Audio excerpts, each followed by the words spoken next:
presented by DD Production House Sakri।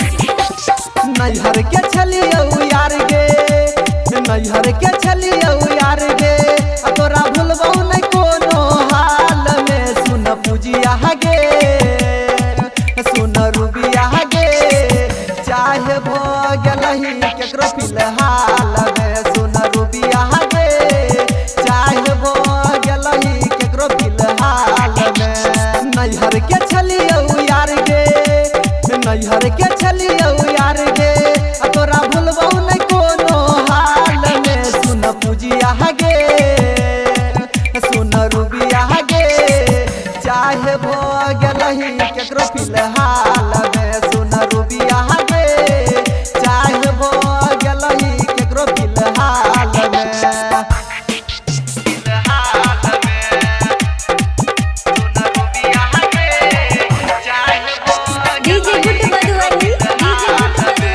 presented by DD Production House Sakri।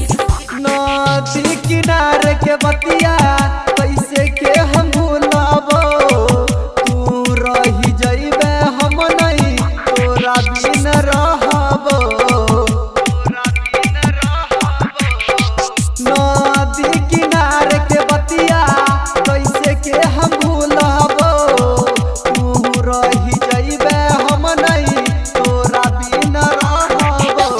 दिल में है दिले दर्द गे, दिल में है दिले दर्द गे, बात करे न छै वीडियो कॉल में। सुन पूजिया गे, सुन रूबिया गे, चाहे भो गेलही केकरो फिलहाल में। सुन रूबिया गे, चाहे भो गेलही केकरो फिलहाल में।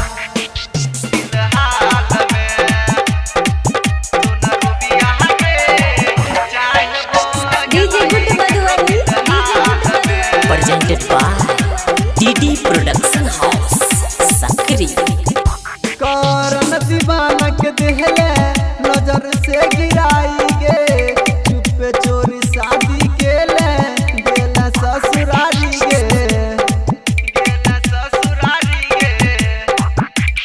सुजीत संगम के देहले नजर से गिराई गे, चुप चोरी